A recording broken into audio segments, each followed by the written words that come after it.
he said my name. That is how it started. Not hey or excuse me or any of the ways a stranger normally gets your attention. Just my name, said clearly, calmly, by a man I had never seen before in my life. In the moment, I almost answered him. That is the part I think about most. How naturally I almost responded. Like some part of my brain decided, if he knows your name, he must know you. He did not know me, but he knew a great deal about me, and by the time I understood that, it was already too late to pretend otherwise. I am 29 years old. I work the closing shift at a restaurant in Capitol Hill, Seattle. 3 nights a week, I close alone. That means I'm the last person out of the building, usually between 11 p.m. and midnight. The parking lot where I leave my car is about a block away. It is a city lot, open, lit by 4 overhead lights. I had parked there for 2 years without incident. I am a private person. I do not have much social media. No public Instagram, no Twitter. My Facebook has been inactive for years. I mention this because it becomes relevant later. October 14th, a Tuesday. I finished closing at 11:40 p.m. Rainy night, cold. The kind of Seattle rain that is not quite drizzle, but not quite downpour. The lot was mostly empty. My car was toward the back. I had my keys out before I reached the lot entrance. Force of habit. I was maybe 40 feet from my car when I heard footsteps behind me. I glanced back. A man, average height, dark jacket, hands in pockets. I looked forward again, kept walking. The footsteps continued, getting closer. And then he said it. My name. First name only. Said the way you say the name of someone you've known for years. Not loud, not aggressive, just my name. From about 10 feet behind me, I stopped.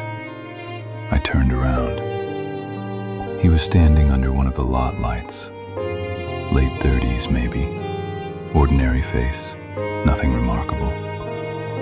He was looking directly at me, smiling slightly. Sorry to startle you, he said. Do I know you? I asked. He tilted his head. Not yet, he said. Then he turned and walked out of the lot. Just like that. I stood there watching him go, trying to place him. I could not place him. I had never seen him before. I told myself it was a case of mistaken identity. He had confused me with someone else. It happened. I went home. I did not sleep well, but I told myself it was nothing. Thursday night, 2 days later, I closed again at 11:50. Different weather, clearer, cold, but dry. I took a different route to the parking lot. Not consciously, I just did. He was leaning against a storefront on the street between the restaurant and the lot. Same jacket, same hands in pockets.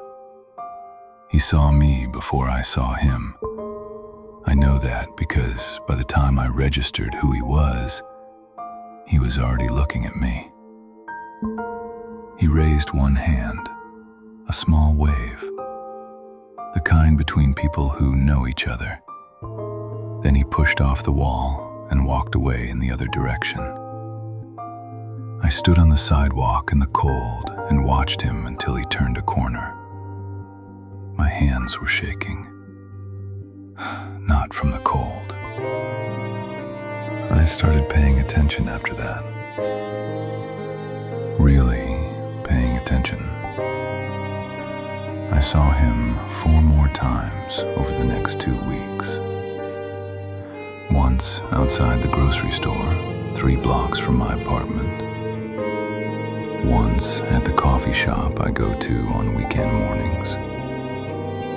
Once parked across the street from my building. Once on the bus I take to work.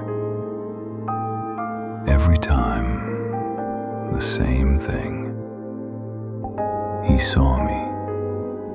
He acknowledged me. A nod, a wave, a look that said, "I see you. I know you were there." And then he left. Always before I could get close enough to say anything or do anything. Always just long enough to make sure I saw him. After the 4th sighting, I called my friend Marcus, told him what was happening. Marcus asked the obvious question. How did he know your name? I did not have an answer. But then Marcus asked a second question. How did he know where you work? I had not thought about that. I had only told him my name had been said. Marcus was pointing out something else. If the man had been waiting outside my restaurant, he already knew where I worked. If he had been outside my building, he already knew where I lived. If he had been on my bus, he knew my route. This man had not found me by accident. He had mapped me, my workplace, my home, my routines, all of it, before he ever said my name. 3 weeks after the parking lot. I was leaving work early. A coworker had covered the last hour of my shift. I was not supposed to be leaving at 9:30 p.m. My normal time was closer to midnight. Nobody knew I was leaving early. I had not told anyone. He was waiting at the bus stop, the one I used to go home, 2.5 hours before I would normally arrive there. This time I did not stop walking. I kept moving toward him. He saw me coming. For the first time, something changed in his expression. Not fear, something else. Surprise, maybe, like he had not expected me to come toward him. Who are you? I said. I was 3 feet away when I said it. My voice was steadier than I expected. He looked at me for a long moment. Then he said, "You should not have changed your schedule." That was all. He stepped around me, walked away down the street. I stood at that bus stop and watched him go. He did not look back. He turned a corner and was gone. I have not seen him since. That was 4 months ago.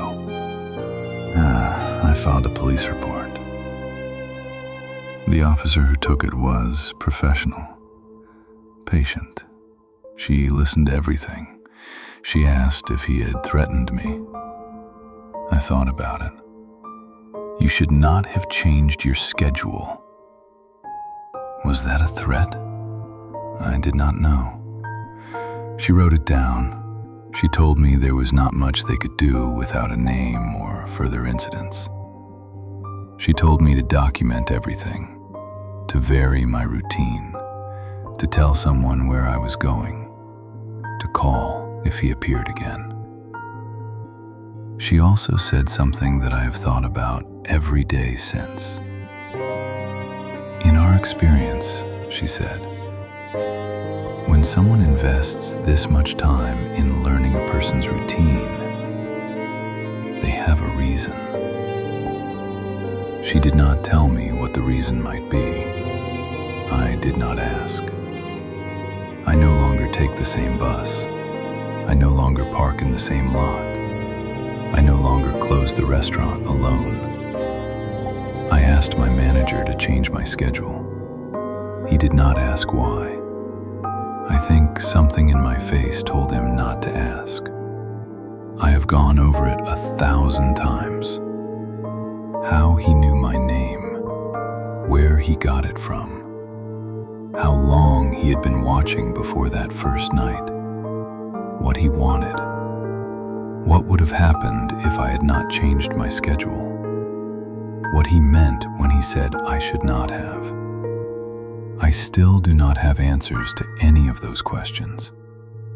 But I think about one thing most of all, that first night in the parking lot, when he said my name and I almost answered. When some part of my brain decided, if he knows your name, he must know you. He knew my name. He knew my job, my home, my route, my schedule. He had studied me for long enough to know all of it. But I still do not know a single thing about him. And that is the part that keeps me awake. If you enjoyed this story, subscribe to Untold Mystery TV. More true scary stories are coming. And remember, some mysteries should never be solved.